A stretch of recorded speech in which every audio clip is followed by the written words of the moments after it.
DNVR Broncos live, coming to you from Studio A here at the DNVR Bar, where the A stands for... Fangio.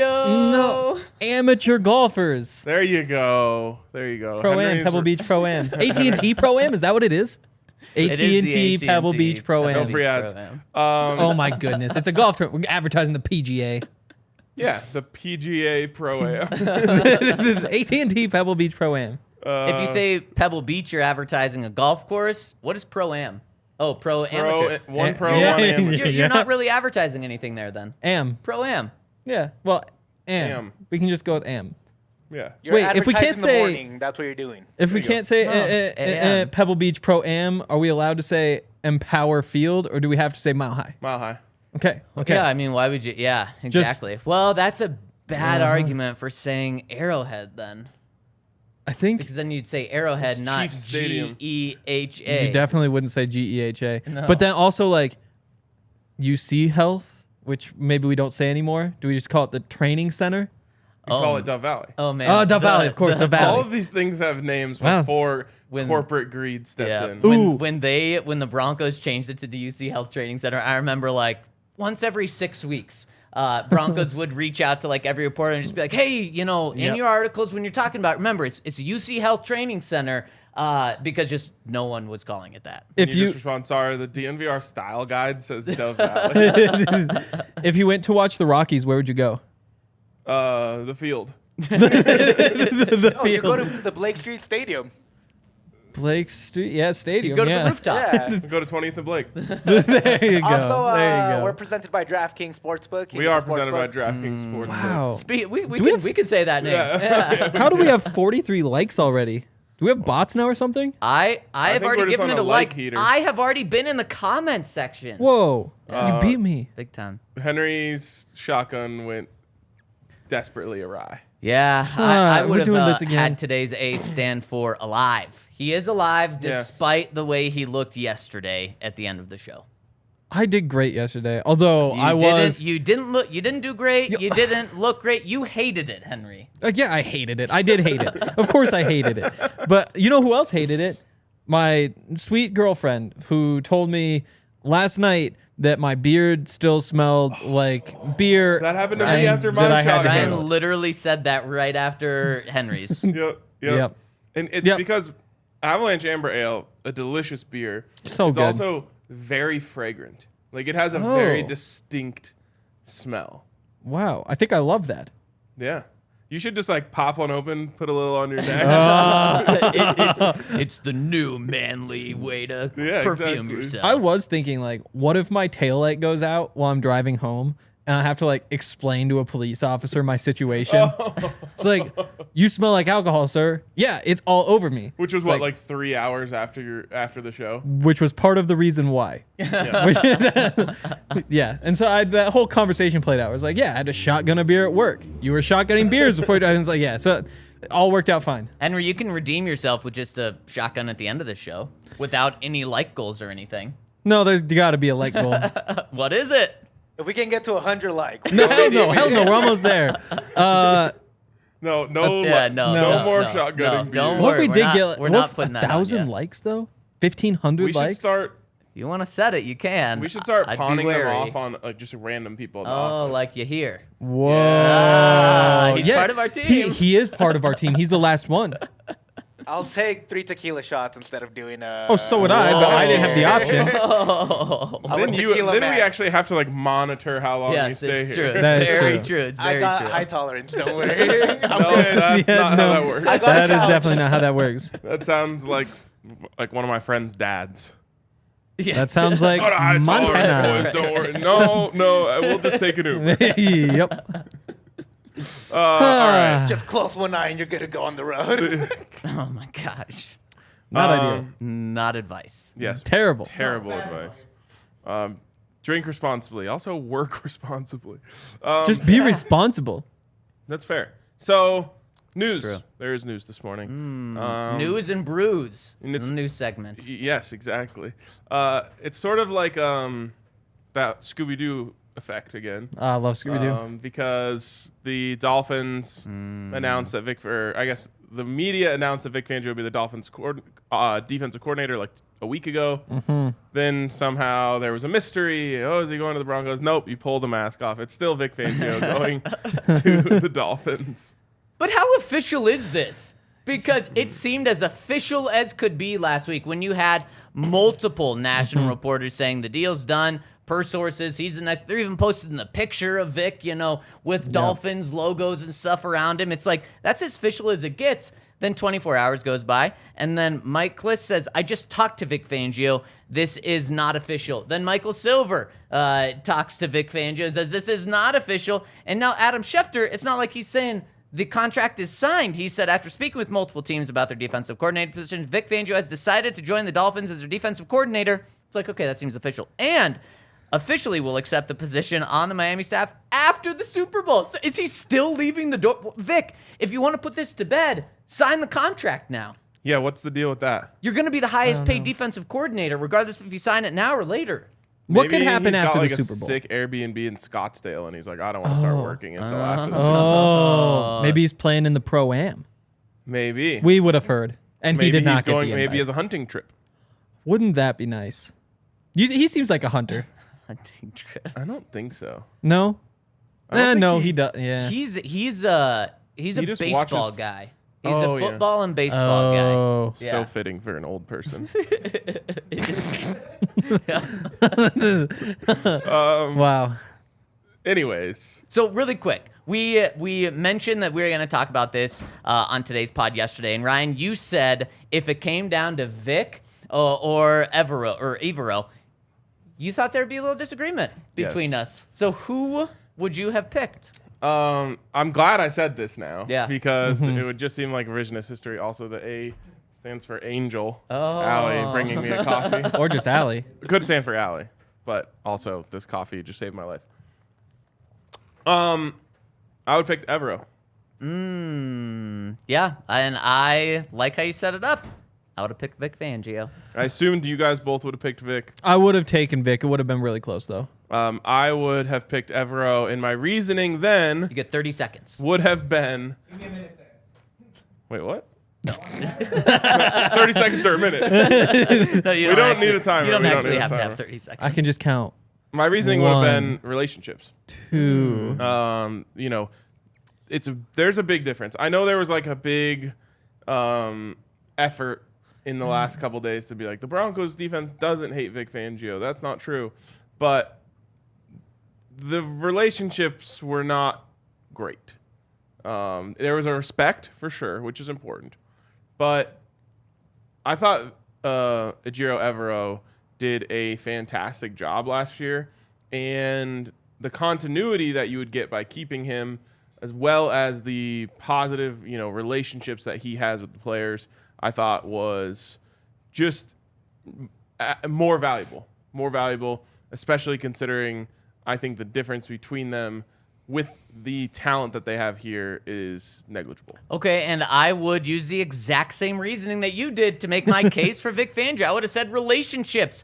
Vic Fangio would have clearly been Sean Payton's guy. And you know what? I care more about what the head coach wants in that relationship than I do the players. The Broncos have not been good enough to where the players get to say, no, we get to kind of choose which coach we want and blend in, and the coaches can blend into us. No, they need change. Now, you could make the argument that they need a change from where Vic Fangio was. As a head coach, he would be coming in as the defensive coordinator. So I would have argued that Sean Payton should absolutely get his guy. And while Coach E is a great coach, there's no doubt about that, it wouldn't just have been his guy. And also, continuity, I think, would have been a huge thing here. Vic Fangio is probably not getting another head coaching job. In fact, I don't think that Vic wants another head coaching job, especially because no matter where he goes, he's going to be the highest paid defensive coordinator. So he's going to be making probably close to what he made as a head coach as a defensive coordinator. So for me, I think Vic Fangio's here until if he were to come here, would have been here until he would have retired,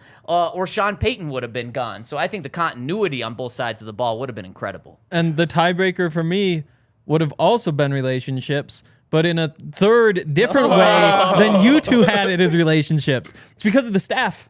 because when he tries to build a staff, he's just worked with so many people. And again, like you've kind of hit on the pros and cons. Pro for Vic is that I agree. Ejiro's probably gone after next year. Pro for Ejiro is that if he comes back for one more year and then leaves to be a head coach, the Broncos get the 2 third-round comp picks for developing him into a head coach. Huge. Yeah, it is huge. Also, side note, I was just looking at this. A lot of people think that's the only 2 draft picks the Broncos would have until 2050. A lot of people think that, yes. But the weird thing is, not that this would be a reason to not do it, is that if you were to take the average value of 2 comp picks in the 3rd round, that if you were to combine the value of those using Bill Belichick's trade chart, it'd be worth like Belichick has a trade chart now? It's like the most modern one. But yeah, it's between the 10th and 12th pick of the 3rd round. If you were to combine the 2 late 3rd round picks, be worth a fairly middle-ish 3rd round pick, which is weird to me. In which way? Are you saying that in a good way or bad I was just saying, like, I would have thought it would be worth like a More. second. Yeah. Yeah. It just shows you how premium those first and second round picks are. It's strange though. Point is, like, the pros and the cons, like they're both good coaches. They both have their strengths. The continuity from Ejiro is nice.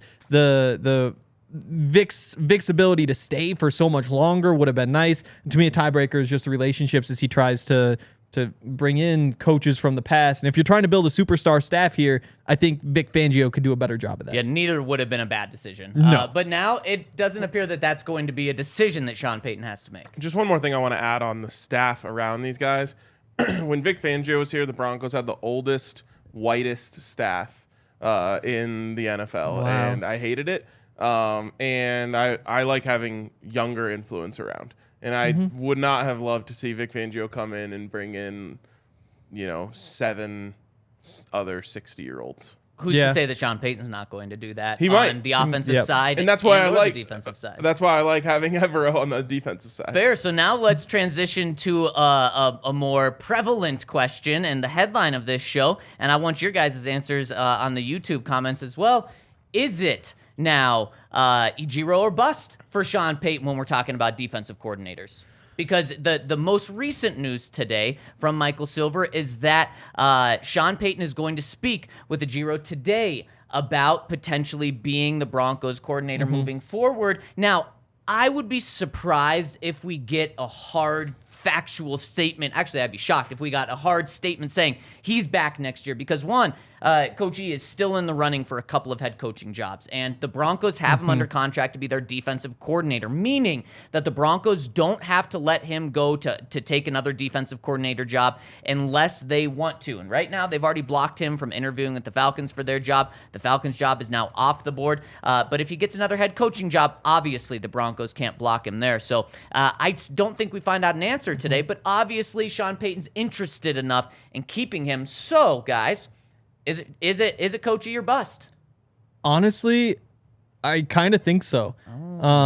Real quick, I'll plug. Yesterday I did the who could be on the offensive staff, like 17 coaches who kind of make sense. Go read that, but also today or maybe tomorrow morning, depending on how long it takes, of the defensive version, and just going through all the potential coordinators for the defensive side of the ball. There are some big names. There's some good options. Like Steve Wilkes would be a good coordinator. Gus Bradley, Mike Zimmer, Brian Flores. Like, there's some names out there. The thing is, with Ejiro Evero, I think he's as good of a coordinator as any of those guys, and you just don't have to change anything. And for that reason, he is a pretty clear number one to me, and anything else to me would be pretty disappointing. Yeah, I think it's, in my opinion, down to Evero or Mike Zimmer. Yeah, that's fair. And for me, like, that makes the answer to the question, if we're going black and white on it, it's not Evero or bust, but it's pretty close. And I go with Henry as the tiebreaker. Relationships, no. Continuity. Continuity, is worth it. And I know people have said, well, look at Evero after week 9 or whatever it was. That's really just look at Evero after they traded one of their best defensive players. Not going to have him this year, though. No. Bradley Chubb's not walking through that door. But I'm just saying, like, you have less talent, so your defense is going to be worse. Yep. But to the point of being as bad as it was, and wasn't. look, it was really bad. The final 5 weeks of the They season. almost beat the Chiefs twice. Because of their offense. Crazy enough, Ryan. Their defense in the final 5 games of the season. Do you know what their defense gave up in the final 5 weeks of the season? And people just want to forget about this. And this is not just going after Everett. It's going after the entire defense. 2 games against the Chiefs, 1 game against the Chargers. And yes, but if you just take those out, the Broncos play the Chiefs twice a year, every single year. So those games, you can't just say like, the numbers are always going to be skewed. But you can't just say they're only going to play those teams either, though. Yeah. But of course. So let me make the argument. And the final 5 games of the season, when they played the Chargers once, when they played the Chiefs twice, when they played the Rams, who were the second worst offensive team in the NFL, only better than the Broncos, they gave up 31 points per game. I'm not saying like they weren't the best defense in the NFL, and shame on them for that. They were 31 points per game. That is not good. That is awful. So then you say, okay, well, they're not just going to play those teams. Is it? You can't just take 2 games against the Chiefs as a big sample size. You're correct. You're 100% right. So let's take a look at the entire sample size. One of the things that got really lost because the Broncos fired Nathaniel Hackett with 2 weeks left in the season, the offense obviously wasn't good all season, and then we went directly into a coaching search. The Broncos finished as the 14th best defense in the NFL. It went from like the first half of the season, like, man, they're the top 2, top 3 defense, the best defense in the NFL, to 14th. They were slightly above average. And again, not just putting this all on Coach E, but to think that this defense and the players and Coach E were like, oh, you can't get better than him, is simply just not true. The 14th best defense in the NFL. I think that's one of the biggest things that was overlooked in this season. And I put maybe 20% of that on Coach Evero. Like, maybe. Because, one, they were elite until they traded Bradley Chubb. Okay, well, you're not going to have Bradley Chubb. You're not going to be elite, no matter who your coach is, without elite players. 2, you're playing with the worst offense in the NFL. Eventually, the defense was going to wear down. They were not going to be able to hold up that garbage-ass offense for the entire season. It just doesn't work that way. You're on the field the entire game. Every week, you wear down. You're not going to be able to keep it up. And not to mention, that team was fighting, or that defense was fighting so hard to keep the Broncos in games and just in the season. Just performance after performance, saving the Broncos bacon. And I think it's human nature about that by the time the season was dead, they just weren't able to keep up that aggressiveness, that intensity. That garbage ass offense, though, those final 5 games, as you called it, was not garbage ass in the final 5 games, which is actually bad for the defense. But I'm just using one Chiefs game as an example. Yeah, the defense was bad in the beginning. Then they're the only reason they came back because they had 2 interceptions and set the offense up, and then also stopped the Chiefs' offense from extending the lead. On the flip side, though, you could say they gave up 27 points in like the first quarter and a half. I think it was 24, or was it 27? They were down 27-0. Okay. Yeah, the others, I mostly agree more with RK, but it is worth noting that, like, when the offense isn't scoring much, that makes it easier for the defense not give up points. Yes. And it's one of those weird things where it's like it also means the defense is on the field more, and so maybe that all kind of balances out. But I do think, you go by DVOA and just like advanced stats on a down-to-down basis, which defense was better. Vic Fangio's first year in Denver, 2019, they were 13th in the NFL. 2020, they're 13th. 2021, they're 20th. 2022, they're 10th. So Wow. by DVOA, it's that. By the points they allowed, it was pretty average compared to a Fangio defense. 2019 also has Von Miller and Chris Harris Jr. on the team. True. And there's the Broncos had a good defense. To me, Didn't have Pat Surtain. Did not. I mean, True. if we're trying to be fair all the way around. To me, the Broncos had a good defense. It was a top 10 defense. It's not a defense that's going to carry you anywhere crazy. Talking But about this year or with this year, yeah. And honestly, basically the same thing with Vic too. But could you do better? Potentially. Is it worth changing from Ejiro Evero to a Mike Zimmer who has experience in a 4-3, has experience in a 3-4, calls things differently, or a Brian Flores who is blitz heavy and just goes insane, putting everybody up on the line? Like, maybe the results are better, maybe they're worse. I'm happy running it back. If you get this defense that you had this year again next year, I think you should be happy about that. Really, really quick. I think one thing that would make this defense better, regardless of who it is if they all take a little bit of athletic greens in the morning to get their day started. I still had a point to make. We're not done with this conversation. I still have many points to make as well. So go, just like Ryan needs his cup of coffee in the morning to get going. You need athletic greens to get going. That's one thing that you had at home. You didn't have to stop at a store to get, because when you get athletic greens, it comes in this bag that then you put in a really cool container, which you put in your fridge, and you take 1 scoop in the morning, put it in your cup of water, just 8 ounces, mix it around. I think it tastes a little lemony, which is nice, and it gets you 75 vitamins and minerals. Guys, could you imagine taking 75 pills just to get these vitamins and minerals in the morning? Wow. Like, how long would that take? And how uncomfortable would that be? Who has time for that? Every I could do it in under a single minute. Day. No, you could Liar. not. I could do it. Liar. Give me 75 pills. Okay, we need 75 placebo pills. Yeah, for I was Henry. gonna say, what pills are you taking 75 of? pills. Even that's good. Yeah, I'm calling. I'm calling BS there. But what I'm not I don't calling think you can BS even do it on in 10 minutes. is I agree. I think I could do it. The thing is, you go 2 at a time. You need Is that your max? no, but it's reasonable to sustain for a minute. Oh my goodness. 2 at a time, and you would need about one little swallow of 2 every 1.75 Just seconds. the logistics of that, though, are so difficult, let alone like doing that to your body. Yep. Like picking The up amount of water you would have to drink even just in 1 minute. See, that's what helps me is I actually do pills dry. You definitely don't have a chance to do You this. can do a couple of pills dry. You can't do 75. Taking pills dry has to be a symptom of a serial killer. I've never done it, so yeah, I guess I'm in the clear there.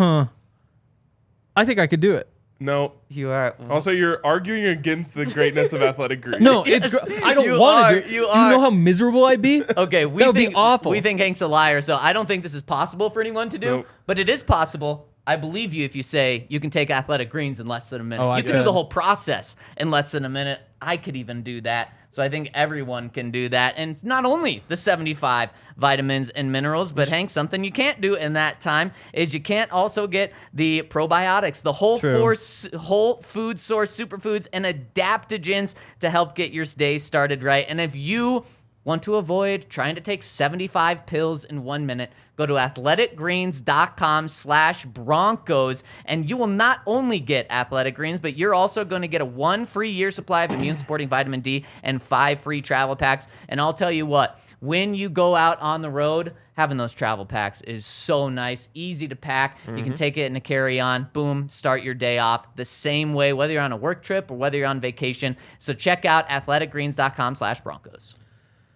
And you should also check out our Back is a Shaker. If you try to take 75 pills dry in 1 minute, actually that'd be your own fault. If somebody makes you take 75 dry pills in 1 minute, then you need to call Backus and Shanker, because what they do is help you get money when other people harm you. So if there's something that happens that isn't your fault, like you're a pedestrian and you get hit by a truck, or you're driving a car and somebody else is driving a car but they drive into your car, or if you're on a motorcycle and a car hits you, or really, I guess if you're in a car and a motorcycle hits you as well and you get hurt, that would also work. Anytime you get hurt, you should call Backus and Shanker, because there's a chance that they can win you a bunch of money, and there is no cost to call. You can set up your consultation, and you will not have to pay unless they win money for you. So they go to court, they get you your money, bang. That is when you pay them, and you pay it out of the money they already won you. It's a great deal. It's the way the system should be. And they have won over $1 billion over the past 25 plus years for Coloradans or other people who are in Colorado. I guess you don't have to be a Coloradan to call them. You just have to be in Colorado. You're not a Coloradan, Hank. That's a can of worms. Okay, I don't well, wanna open. we don't. So I'm saying you Be could call nice them. to me. You could call Yeah, them. I could call them. I'm a Honorary. okay, honorary. I'll take honorary. Backus and Shaker helps with all kinds of injury cases where you weren't at fault. They can help you if you're injured at work. Call at 222-2222 to find out if you have a case for free. Backus and Shanker wins. All right. No, let's just move on. Let's not go back to that conversation. It actually was really hard for me to remember what I was going to say. Do you want me to continue then? Nope. Okay. You talked about the DVOA from 2019 versus 2022. And the fact that it's better in 2022 is crazy to me because I think the personnel was significantly better in 2019. That's Von Miller. That's Bradley Chubb. Now, I'm sure there were injuries involved with those guys. But it's also much better Kareem Jackson. Justin Simmons as Justin Simmons. It's I'm trying to remember who was alongside Chris Harris Jr. It's Chris Harris Jr. at corner. Who's his two? Oh, wow. It's on the tip of my tongue. Anyways. It's sliding back deeper onto my tongue. You also have Shelby Harris. Similar linebacking core. I think that's a much better defense. personnel-wise. Draymond Jones is the best defensive lineman, and DJ Jones. No, the defensive line was better this year. Okay. I would say it's because you have both. To me, it's pretty clearly the whole defense as a unit was more talented in 2019. Okay. Shelby Harris had 6 sacks in 2019. Draymond had 6.5 this year. Yeah. DJ Jones was better than any True. interior guy. Was Draymond? No, Draymond. He would have been a rookie. Yeah, he would have been. He wasn't the Draymond that he was. No, he was not. This year. Anyways, go ahead. Pac-Man. It was Pac-Man. No, it was not. It was not Pat. No. No. No, that Callahan. He was slot. But who was before Darby? It was Fuller? No. 'Cause that was 2020, No, isn't Fuller it? was 2020. It was the same deal that they gave Darby pretty much. It was a $10 million corner that they brought in. He got injured. I just can't think of his name off the top of my head. No, it wasn't Fuller. It was a year before him. He got hurt. Yeah, it doesn't really matter. So is it Evero or and look, if the what? No. Bosby no. after he got hurt. It wasn't Bosby. That was the Bosby season though. Yeah. No, Paid him like $10 million. Just move on. Just move on. AJ Boye, that's who it There was. it is. Exactly. There we Thank go. you, Alan, in the comments Nice. section. There we go. That was huge. I knew there was someone. What a forgettable player. But Because he was actually, hurt. I mean, he was Ronald Darby, Yep. and Ronald Darby had a hell of a season before he got hurt. He's a good player as well. Chris Harris, AJ Boye, and Bryce Callahan would have been nice if they were healthy the whole time. Yeah, it would have been nice. I don't think like incredible, but would have been nice. AJ Boye was so sick for like 2 years, Yeah. but he was clearly not that guy when the Broncos gave him all that money. Didn't they trade for him too? I think they did. No, they signed him in free agency. Boye. Okay. Anyways. You got to be careful of signing guys in free agency. But anyways, okay. So the Broncos are in very good position if they keep Coach E. But is it Coach E or bust? No, it's simply not, because let's look at some of these other names. You mentioned Mike Zimmer. He would be a really good defensive guy to bring in. If not, it was a trade. If not, what was it? It's like a 7th or something. shit, I 6th. Because he was Here we go. hurt before that too. Broncos trade for 2017 Pro Bowl cornerback after reports that the agreement emerged early in March. Oh my God. It was cheap. And Jarrell Casey. I forgot about Jarrell Casey. Yep. Didn't he get hurt too? But He was got like hurt, good when he like, wasn't. week Fourth 3. rounder. Exactly. Yeah. I was hyped. 4th rounder. Okay, well you're right. Oh, Okay, I was good. But so if it's so Mike Zimmer is a good name that you could bring in. There's 2 names though where I think you would be hitting a home run by getting these guys. Brian Flores. Yeah. And people, when you say Brian Flores, they may say, whoa, he has that lawsuit against the Broncos. There's nothing similar. Nothing. Not one person similar about the group that he met with and was upset with in Denver than the ownership now. So I don't think that would be something to keep him from coming here. Brian Flores, has interviewed for a lot of defensive coordinator positions this round. The Broncos, he hasn't taken a job yet. Maybe he wants to see how things shake out. That would be a home run hire for me. So Brian Flores, and then another one, Steve Wilks.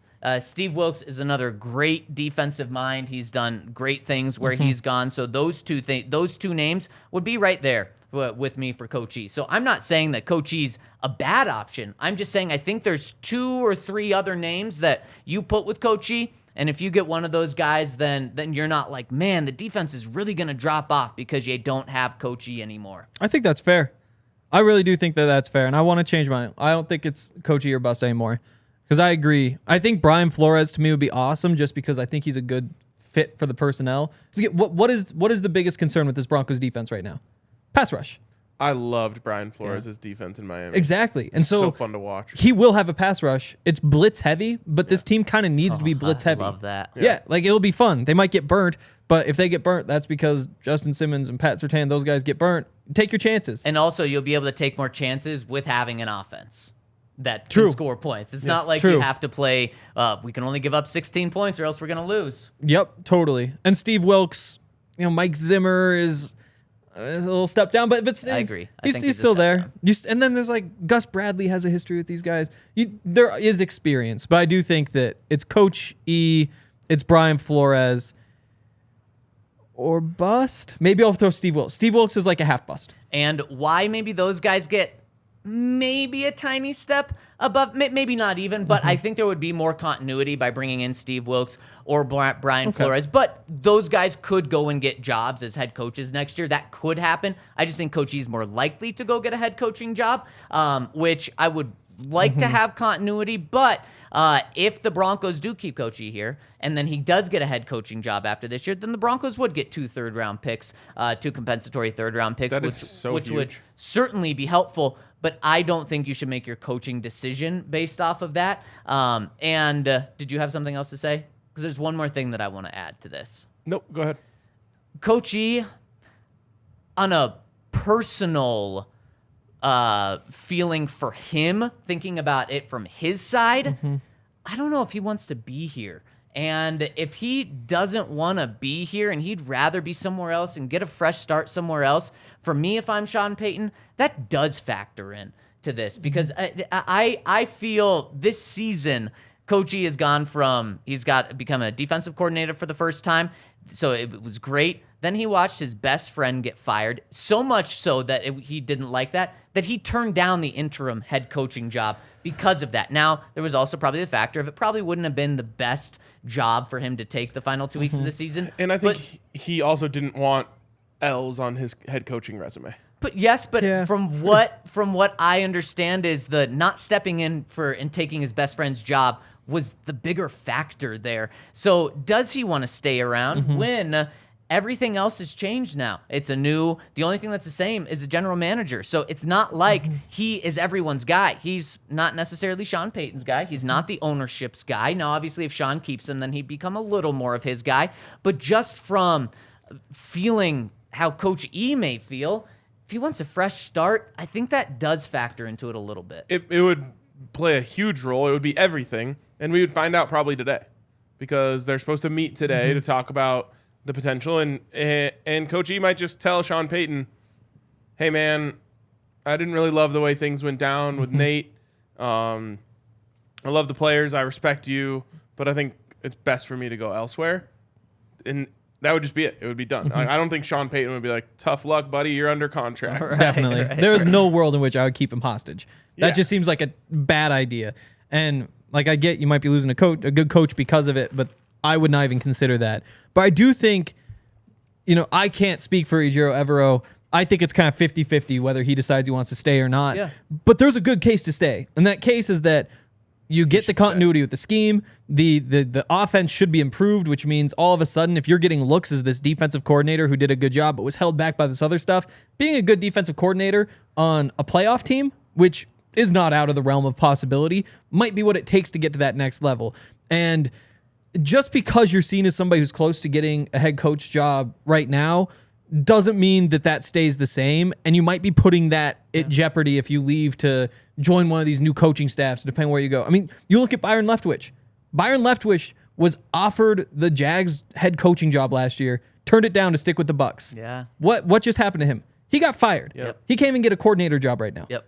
We'll see. You're Coach Prime 100% said it right. best. You either get elevated or terminated. Yeah. It literally all happened in 1 year for Byron Leftwich. Exactly. Yeah. So if you have a good job, be careful about passing that up. It would be the advice I give. Now, I don't think Coach E is just going to leave the Broncos without any jobs open for him, and he's going to end up with like a terrible defensive coordinator job. Yep. So I totally see what you're saying. He could also be talking through back channels and say, I can go join the San Francisco 49ers defense, where in the past 2 seasons, they've had 2 of their defensive coordinators go and get head coaching jobs, and I'm stepping into a situation where I get the best defense in back-to-back seasons, and I don't think Kyle Shanahan at this point cares on how long he's getting a defensive coordinator for because he's proven it. He can just keep replacing him. Now, I don't know if Coach E would be in line to get that job, but he could also potentially upgrade from where the Broncos' job is right now to a job like that. Yeah, and obviously he would probably know what his options are. Right.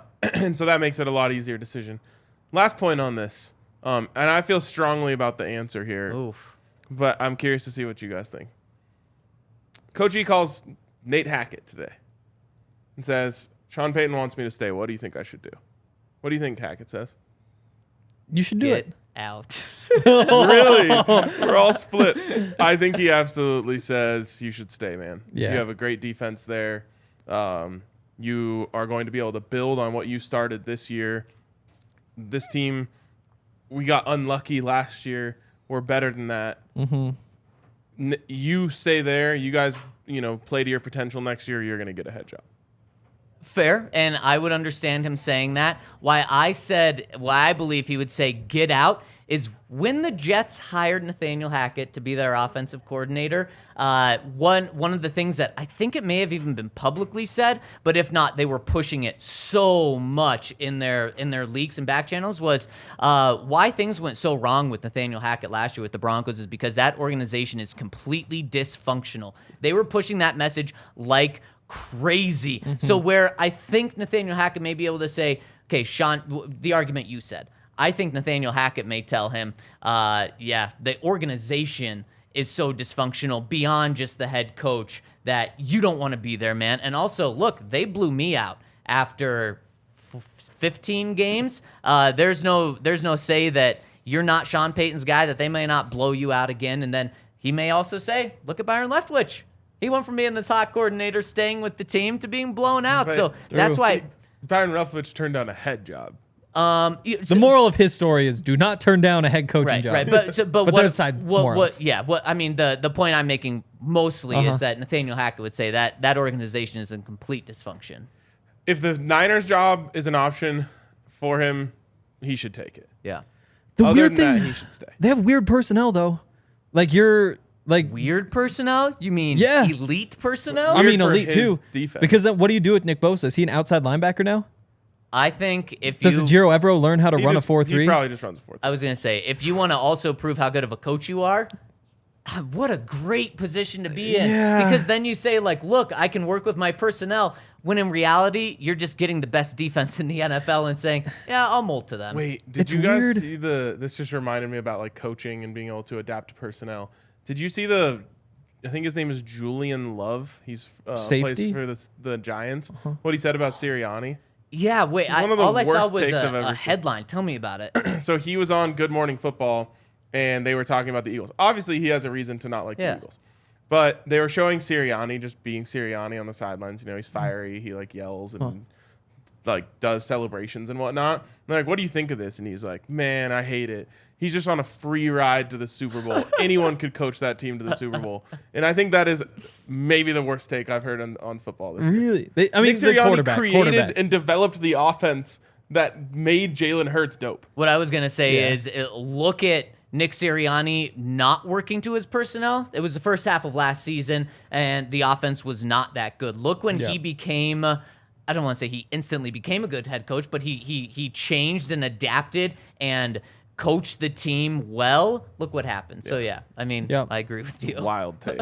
But again, top 3 offensive line, top 2 defensive line, crazy weapons on offense. The Jalen Hurts stuff is what you give him a lot of credit for. Yep, 100%. Which because is every probably team, the most important reason they're in the Super Bowl. every team 3 years ago said, we're going to pass on Jalen Hurts. And I remember I think it was Adam Schefter or Ian Rappaport, right before the pick came in, it was phrased as, this next pick is going to blow everyone's minds. Jalen Hurts was being talked about a year before that draft, was being talked about as maybe he'll get drafted in the 6th or 7th round. Which is crazy. Yeah, and then so the fact that he went in the 2nd round was mind-blowing. I think that's actually what I said, though, is if it works with Carson Wentz and he gets it straightened out, you can use Jalen Hurts as a gadget player. Yeah. If it doesn't, I think he can be great. that first month or two of his last season with Oklahoma, the draft pod was just spending half the time talking about how insane he was. Because it was like every week he was going for 400 yards and 6 touchdowns. And then he kind of like tapered off there at the end. But the fact that people didn't see the production and just didn't buy in is kind of crazy. It just looks a little different. The way, like, even the way he throws it is a little different. You know? He doesn't look like first round quarterback, even though he has that ability. Yeah, and then also he doesn't look like Justin Fields didn't really look like Justin Fields in college like he does now, but he didn't look like, oh my gosh, he's just going to be such an elite. He's 6'3", super fast, and he has a huge arm. But when Jalen Hurts runs, it's not like he is blowing past guys because he has a 4.2. No, he's just actually a really good ball carrier and strong. Oh, he's strong as hell. That's what I mean, though. It's just like he doesn't have those things that everyone loses their mind over when they're drafting quarterbacks. Like Justin Fields had.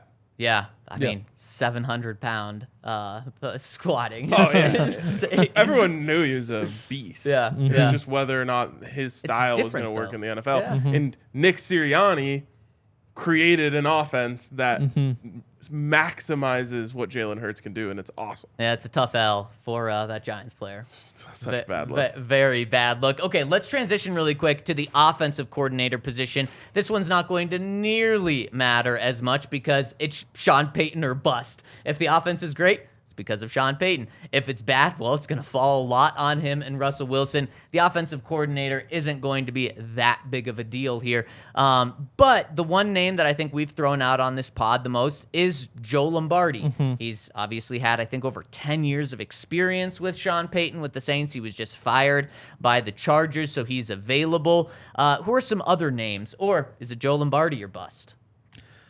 It's not Joe Lombardi or bust. Agreed. I think in a perfect world, you're able to get him as quarterback's coach. Because I think that there's a real chance he doesn't get an offensive coordinator offer. Definitely. And if that's the case, and he's picking between quarterbacks coaching jobs, this would feel like the one. Get with Sean Payton. You've got a veteran quarterback, and he's kind of the guy who's the go-between there. And obviously, Sean Payton's going to be pretty hands-on with Russell too, but having somebody who can spend 6 hours a day with Russell and teach him the offense and how things are going to work, that would be ideal. If he's the offensive coordinator, it's you've missed your window at a superstar staff. I'll say that. We're no longer talking about like, whoa, look what they just did. Who's the superstar offensive coordinator? I think there's one name that's way above the rest among all coordinators. Greg Roman? Yep. That's Greg exactly Roman. Who I had. I mean, it's a weird situation for him because he just resigned from the Ravens. It sounds like that one was pretty mutual. It's not like I don't know. Sometimes there's a resign where it's like, you need to resign. Sometimes there's a resign where it's like, I am resigning. This seems like an actual, like, we both agree that this is time. Well, it doesn't really matter. The point is, the Ravens are going to hate that they allowed that to happen. But I also see how the Ravens would want to try something new. Yeah. Because you just don't know what you should do with Lamar Jackson. And I think what Greg Roman was doing with Lamar Jackson makes a lot of sense, but maybe just trying a more traditional offense with him, but incorporating, some read options and all that. Maybe that is the answer. And I don't think it is, but I don't think people should put Greg Roman in the, like, what did he do the last 3 years box? Because this offense is going to be very different. I think it's helpful that he brought, you can't say best out of Lamar Jackson, although he did help him to an MVP. We haven't seen it with anybody else. He brought the best out of Tyrod Taylor. He brought the best out of Colin Kaepernick. He does have a history in particular with running quarterbacks, but he's also West Coast offense. He's great at scheming the run. I think pairing him with Sean Payton would be just a slam dunk. The issue with building a dream staff or thinking of a dream staff, Henry? No. Sometimes it's too good to be true. And True. I think with Greg Roman, it's too good to be true because I agree with you. I think he'd be the home run hire as the offensive coordinator. The reason I think it's too good to be true, why would Greg Roman go somewhere where he's not going to call the plays? True. And not be the guy because he's that good. He should be calling plays somewhere. So I totally agree. He's the home run hire. I just don't know why he would go and be underneath someone. Yeah, I mean, you almost envision it as like Greg Roman comes in and he's obviously the offensive coordinator, but really he's like the run game coordinator. Yeah. And he uses his creativity to get the run game started. Well, obviously Sean Payton is a maestro for the pass game. And did you see what Sean Payton told Big Dunk earlier this week? He said, Russell Wilson, obviously, he's really good. We're going to have to put a really good running game around him to do big things. So that's how you sell it. Greg, you're going to be the offensive coordinator. Kind of a dig, by the way. At Russ? Yep. Yeah, it was. But Yep. you sell it to Greg as saying, okay, I'm going to make you run game coordinator, offensive coordinator, and we'll give you assistant head coach, and we'll give you $5 million a year. Yeah. And it's going to be so important, that run game aspect, because we're going to need you a lot. And if you're looking for other potential like run game coordinator types who could be your offensive coordinator, Doug Marrone is a name. He's the offensive line coach for the Saints right now. Obviously has a bunch of experience. That one could kind of make sense. You've got Dan Ruchar, who was the run game coordinator with the Saints, but got fired. He's coached the running backs and tight ends, offensive line. He probably fits into one of those spots and not offensive coordinator. David Shaw as a run game coordinator type offensive coordinator makes sense. I think it's the play calling that kind of scares you off more than anything. He actually shared an office with Sean Payton in 1997 when Payton was the quarterbacks coach for the Eagles and Shaw was a quality control coach. So there is some history, Maybe West he Coast, can all share that. an office with Russell Wilson now. Oh, That's man. probably what would happen. You know who else shared offices like 20 years ago? Who? Nathaniel Hackett and Dwayne Stukes, and we know how that got Wow. worked out here. Oh, shoot. What was I going to say? Oh, if I was Sean Payton, I would just tell my run game coordinator, your job is to watch every run that the 49ers ran this year, write them all down, and then implement them into our offense. outside zone, outside zone, outside zone, outside zone. No, but they have Counter. so many creative ways They of do. like getting just holes open. They do. It's really true. What about Cliff Kingsbury? If he wants to come back from Thailand.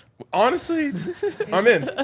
Yeah, I mean, me too. Yeah. And what I would really love, and it's hard to actually execute this, but I would love if Sean Payton went out and just got like the brightest young mind at quarterback coach, made him his OC, understanding if things go well, he's going to be plucked. But just, Ryan, you kind of said it earlier. Joe Brady? Yeah, Joe Brady is a guy that I had on my list. Yeah, bring him in and just have youth at that position, because obviously Sean has the experience. He's the one making the play calls, but having youth, I think, would do a lot. Does Joe Burrow already have a contract extension? Joe Burrow, not yet. This is the first year it could Bring happen. in Joe Brady. Maybe he wants to reunite with him. There you go. I love it. And one other person, maybe not as offensive coordinator, make Mike Munchak your offensive line coach. If Is he just like down the street in Cherry he Creek? is, yes. And he's not making any money this year. Actually, did they fire him? Yeah. Yeah, they did. So maybe the contract Just probably another year. just is up right now because he was with them for 3 years. Anyways, you bring him in. If he says I'm only coming back for an offensive coordinator job, great. Sure. You're the offensive coordinator / offensive line coach / assistant head coach. You're going to be making the $5 million, and that is a reason why this team can realistically bring in a superstar dream team on the staff, is because they can pay them whatever they want. And if you want, Kingsbury intrigues me. yeah. Football rehab for him? Exactly. But that's why, like, as like an analyst or like quality, like if he just wants to like just hang out and cash his checks from somewhere else and kind of like learn, I just think that there's so many good options that he's just a little bit variable to me. He obviously has his downfalls, but I would just love the idea of mixing what Sean Payton does with a little bit of air raid concepts. Sean Payton can do that himself. He can. He can do it himself. He doesn't need that sort of help, I don't think. What about sex appeal, though? Okay. Also, like I said, all of this is written down. It's like potential coaches, 3 or 4 for like every position on offense. Go read on a website. But one of the fun ones, Reggie Wayne was the receivers coach for the Colts this year. Wow. And so Curtis Johnson's probably going to be on Sean Payton's staff somehow. He's been the receivers coach for like a decade, but he was Reggie Wayne's coach at Miami, the receivers coach back then. And they've stayed like in close contact and all that. Reggie Wayne's from New Orleans, probably knows Sean Payton somehow. If you could get Curtis Johnson, who's like a vet, to come in as like an offensive senior assistant or something, which is the role that he had with the Saints for the last 5 or so years that he was with Sean Payton, bring in Reggie Wayne as like your up and coming receivers coach. That would be so sick. That would That'd be be sick. really cool. That'd be so sick. Give him Jerry Jeudy. What does Yeah. Reggie Wayne do with Jerry Jeudy? And then you have a veteran coach who's spent Payton 10 years. wants to hang out more too. Why not? Yeah, exactly. Oh, that is the final dot. How much would you have to pay Peyton Manning to be your quarterbacks coach? Unlimited. I think Well, with him, yeah, maybe. 30 million. Yeah, I was thinking. Well, no, you could do the DeMarcus Ware. Remember? Oh, yes. One of the worst Broncos coaching hires ever. Yeah. Was DeMarcus Ware as outside linebackers coach part-time. Yeah, part-time. He's Got to come other here. stuff to do. Part-time. At one point, he was like hanging out with the Cowboys, and it's like, wait, what? No, you He's were the from the Broncos. Broncos right now. He's in the Cowboys locker room. Yeah. I also heard he was making like barely anything. Now, for like normal humans, he was making a lot, but for a coach, he was making, especially like a Hall of Fame player, he's making barely anything. I'll never forget that. I was like, this was a bad idea. Yep, and you know what? Turned out to be a bad idea. Imagine you're a player, you're like, is our coach here today? No. Right. He's actually hunting. Yeah, really. Vaughn, you just want to run these meetings today? Yep. Oh, sure. Yeah, of course. And if you, I don't know if you can bet on this over at DraftKings Sportsbook, but can you bet on guys making the Hall of Fame? I don't think so. No. No, okay. Well, you can bet on pretty much everything else. And man, I mean, I told you guys yesterday over at DraftKings Sportsbook, there's already like 100, 150 props up for the Super Bowl. There's even more now. There's so many juicy ones. There's going to be hundreds over at DraftKings Sportsbook next week. We'll be at the Super Bowl. We'll be breaking down some of these props, some fun ones, some good finds, because there are when there's so many props out there, there's definitely ones that are like, oh, this is such a good deal. So we'll be dishing those out next week. And if you want to create a same game parlay, they're going to give you a boost up to 100%. Meaning, if you put 10 legs on a same game parlay, and it's not just like minus 110. You can buy it down to minus 300, things that should happen. You find the right ones. They're going to boost it 100%, meaning if you get 1,000, a plus 1,000 parlay, they're going to boost it to plus 2,000. And if you bet on the Super Bowl, they're going to give you $200 in free bets when you place a $5 bet on the Super Bowl. So many deals going on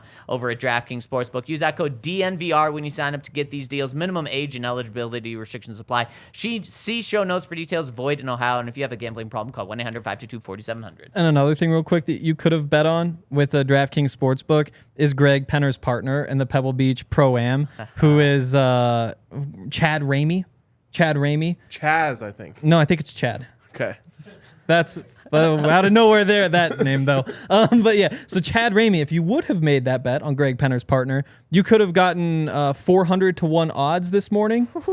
And maybe if you're like somebody sitting on set and put, just a little $10 down on every one of the Broncos related people's partners, you could be pretty happy that he now has, he's 6 under through 8 and has a 2-shot lead for the tournament. Wow. There you go. Yeah. You're looking very I got good. some golf to watch. Chaz is slinging it out there. Oh, Chaz. I wish his name was Chaz. It's tough to cheer for. There No is a offense saying Chaz. Chads out there. There is a Chaz in golf. That's I think fun. his last name is like Reevy. Chaz Reevy? No, that is a real person. Yep. It's really close. How is John Elway not in this tournament?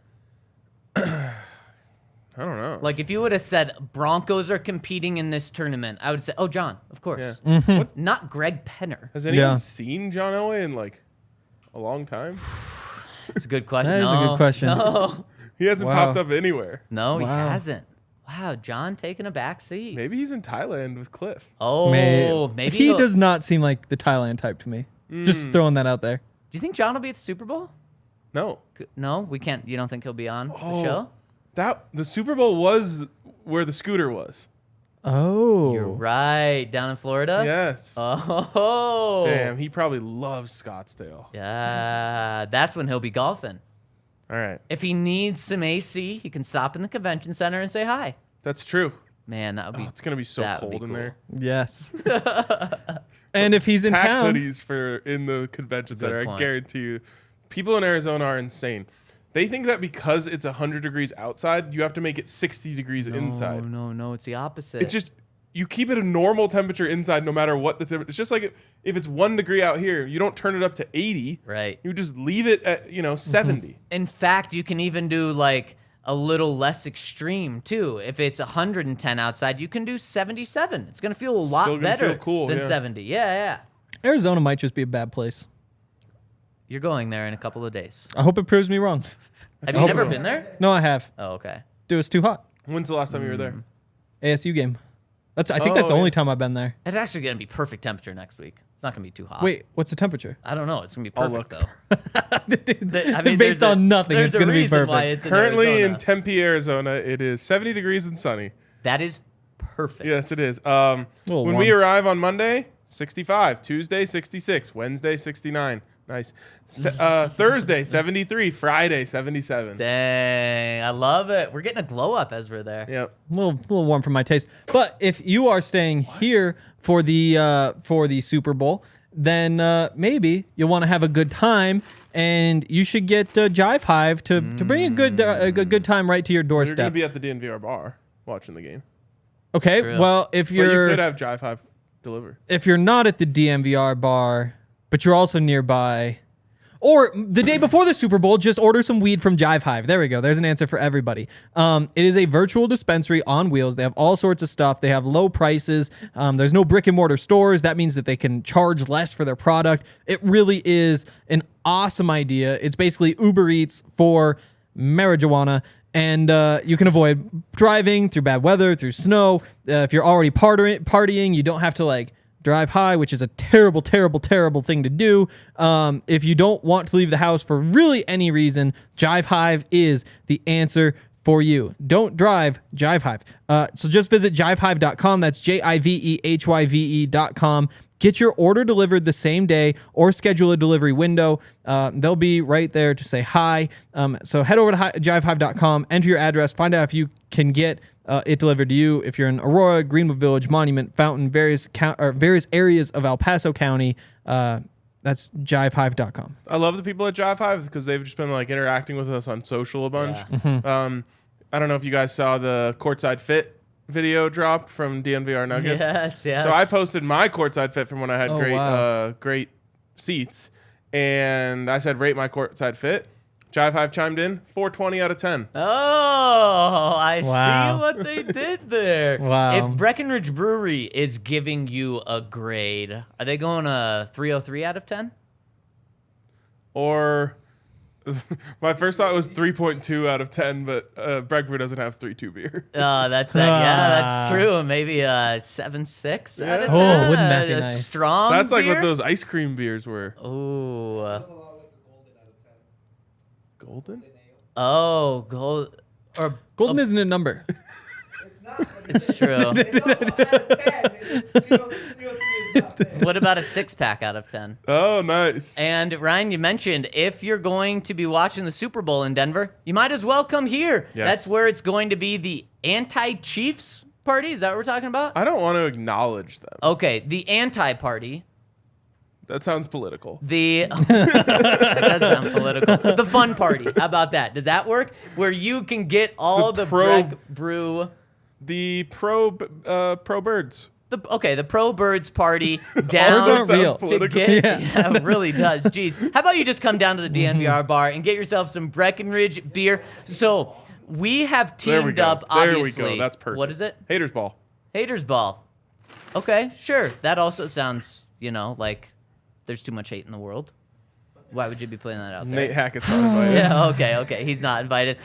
So we've teamed up with Breck Brew, obviously, for years now. We've got Breck Brew in the bar. We've teamed up with Breck Brew again because what you're going to get with this new partnership with Breck Brew and DNVR, I should say an extension of the partnership, is we are giving out the ultimate game day experience, VIP tickets, Lexus Club access, parking, DNVR merch. We've got an Avs giveaway and a Nuggets giveaway on March 9th. We're giving away tickets to go to the LA Kings game. And then on March 30th, we're giving tickets to the New Orleans Pelicans Denver Nuggets game. So if you want to get in on this sweepstakes, head to thednvr.com/Breck sweepstakes. That's thednvr.com/Breck sweepstakes to get in. You must be 21 or older, and you enter that form to get in. Winners will be selected 1 week before each game, so you have time to get in. Or you can just scan the QR code on YouTube. Speaking of YouTube, thank you all so much for all of the thumbs up. You guys are killing it again. You're killing it with the 5-star reviews if you're listening on the podcast side.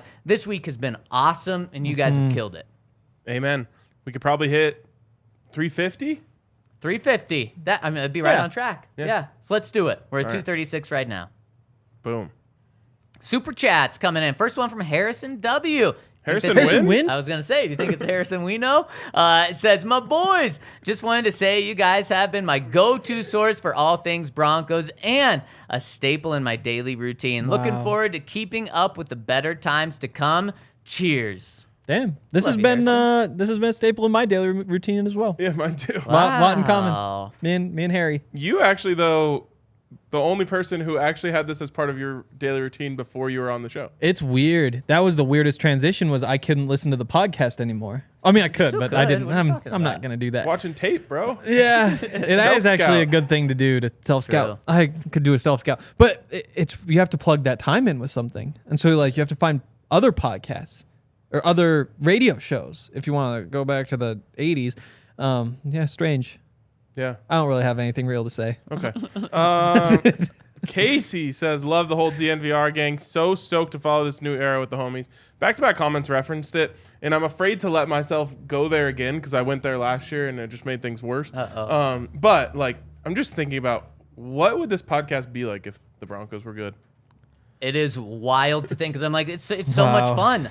And we've only covered losing teams except for 1 year, What is your record then? 2016. Oh, My God. record covering the team? Yeah. We don't need to talk about that. It'd be terrible. My Yeah, record I covering the team people are has a gonna Super Bowl, so. That's very true. People are going Wow. to start coming after me soon, so I don't want to put that All out right, there. fair enough. Yeah. My record covering football teams is horrible, but I do have a Super Bowl under my belt. You got the Buffs and the Broncos during the but you did get the Super Bowl. Yep. If it wasn't for that, wow. If you would have stayed on Buffs through the Broncos Super Bowl, Wow. I actually I was man. on double duty back then, which seems crazy, but I'm actually now back on double duty. yeah, Wow. that's very true. How was the prime presser? It was good. He was a little sick, so Like he sick, man. no, like he said, I have the sniffles. It's not Colorado's fault. It's Texas's fault. So as he went home, got sick. Wow. But That's- other than that, that's a great he line. still had some bangers. I love Okay. that they signed so many people that he opened the press conference with, please don't ask me about any names. I just don't know them yet. Oh, wow. Yeah. Wow. If you are not a coach with swag and you say that, you could know. get buried. I know. Carl To him, Durrell it's like said a that. flex. Yeah. Yeah. Oh my gosh. Sean Payton's like, we drafted 6 guys, no names, please. Well, I shouldn't say Sean Payton. Nathaniel Hackett this Yeah. year, if he would have said that, like no names, still trying to get to know these guys. Yeah. Oh boy, But I mean, they have 43 people, Exactly. 43 new players. that's insane. What do you think of Sam? Who? My assistant Sam, I love him. right. Dang. We love all this support. Next one coming in from Danny says, do you guys think Javonte Williams will come back stronger or be a bust? Thanks for everything, guys. Hashtag Montana. Yes. Sag Montana. Yes. I try not to think about this as much as I can. Yeah. I also just, he would not be a bust if he comes back and isn't able to play well. It would be like just a really shame. unfortunate shame. I agree. I try not to think about this. Unfortunately, though, with having all 3 injuries that he had in his knee, the odds are, What is it, like 19%? not Yeah. in his favor. If you want all of the details, I wrote about this like a week ago. It's on the website. It's the thing about running backs, obviously. But basically, if it's just an ACL at this point, ACLs, they grow on trees at this point. But when you tear the they grow piece... in trees or they grow in knees. How about that? Grow on knees. Wow, I guess probably in knees. But if you have the PCL, that's the scary one, and the LCL, those really mess with things.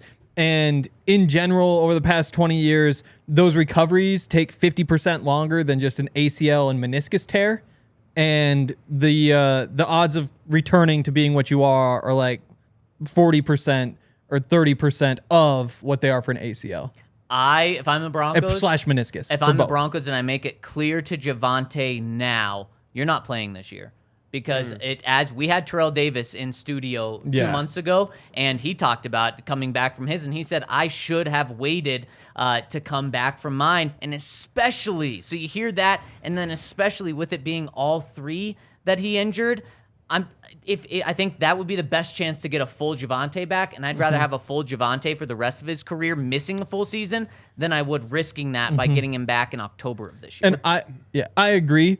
But the other argument is he only has 2 years left on the rookie deal, and maybe you punt it and say we just get 1 year of Javonte instead of trying to get 1.5 out of him. I agree, that's how you do it. fair, but with the contract running down, it's like what we saw with Saquon this year, where they just gave him the ball more than all but like 2 or 3 running backs in the NFL and said, like, yeah, free agent, run yourself into the ground. Unfortunately, need to plan as if Javonte Williams will never be Javonte Williams again. He's a bonus. Yep. And that's the thing about this roster, though, is that like almost everywhere you look, there's guys who say like, will Javonte Williams be a Pro Bowl running back? Possibly. But do you want to wait and find out? Same thing with Browning. Is he a Pro Bowler? Or do you say, like, we need a good edge rusher and we can't keep waiting? Damari Mathis, Caden Stearns, Greg Dulcich. And so you have, like, again, I don't see a lot of holes on the roster. There's just a bunch of guys where it's like, do you want to give them the opportunity? And if you bat 25%, you're going to win 7-8 games next year. Kind of crazy with the edge rusher sweepstakes that went on last year that Hassan Reddick might have been the best signing of all of them. Yeah, it is weird. Like he earned whatever they paid him. I forget what it was. Is obviously less than the Broncos paid Gregory and much. 12, 11? He earned it in 1 quarter. Yeah. Oh my gosh. Of the NFC Championship was he a beast? Yeah. And he knocks out Brock Purdy. Yep. That's a fumble. Yeah. It could have been a scoop and score if they didn't blow it dead. Yeah. And then he has another big sack in the first quarter. Yeah. And it's just like, okay, well, if you do that in the NFC Championship game, you were worth it. And the thing is, we were looking at him last year saying, like, okay, he's a good edge rusher, but what he really is this, like, versatile guy who can drop in coverage and can, like, play the run well and maybe line up over the slot just a little bit. And it turns out that's just how Vance Joseph used him. And if you just let him play as an edge rusher, he's gonna be an insane guy, and that's all you should have done the whole time. And a good scout, that's why you keep a guy like George Payton around, although he didn't sign him. The good scout goes back and watches and says, like, wait, this guy's really good at this. We should sign him. I mean, not to make everything about Coach Prime, but when he got to Jackson State, there was a dude playing inside linebacker. He came to him and said, you got to move to the outside, bro. You're going to kill it on the outside. You know who that is? James Houston. He almost led the NFL in rookie sacks this year behind only his teammate, Aiden Hutchinson. Wow. That's pretty good, isn't it? Yeah. So you're right. I mean, sometimes it just takes an eye for it. Honestly, a lot of people looked at Hassan Reddick similarly to the way people look at Baron Browning right now in terms of his. So maybe Baron Browning, once he gets more of a one-track mind, can become that. And Hassan Reddick's jump and explosiveness, his speed coming off the line is something that really separates him, and that's something that Baron Browning has shown flashes of for sure. And again, like the flip side of it, though, and it's easy to see, like, okay, you have the flashes. He's only 23 years old. He also had, 5 sacks this season. And so maybe run it back and say, like, we think that this can be a 10-sack guy. Who, Baron? Yeah. Or you say, we just need a good, solid edge rusher across from Randy Gregory because we don't even know what we're getting out of him. And so you say, you know what? Yannick Ngakoue, he isn't the greatest edge rusher, but he's guaranteed to give you his 8 to 10 sacks a year like he always has. You go get him for $10 million and you solve that. And so those are some of the questions that they have to answer. Maybe, I don't know how I feel about just handing out another $10+ million contract to an edge rusher. Yeah. But that's where, like, if you can get Yannick Ngakoue and just say every single season of his career, 8 to 10 sacks, minus like a couple big ones that got paid that one time, he'll probably come for $8 million, $9 million. We'll see. Sack.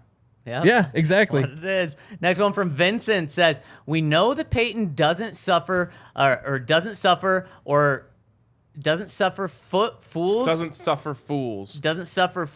or kickers. I don't know if I've ever heard that expression. I don't know the kicker. He's not here for the bullshit. Oh, okay. Thank you. I understand that. He says McMoney may be Mick unemployed if he doesn't get his act together. I do understand that part. Thank you for the super chat, Vincent. The Broncos could save money by moving on from Brandon McManus. Yeah. Feels like the Saints always had a kicker problem. Yeah, Will Lutz recently.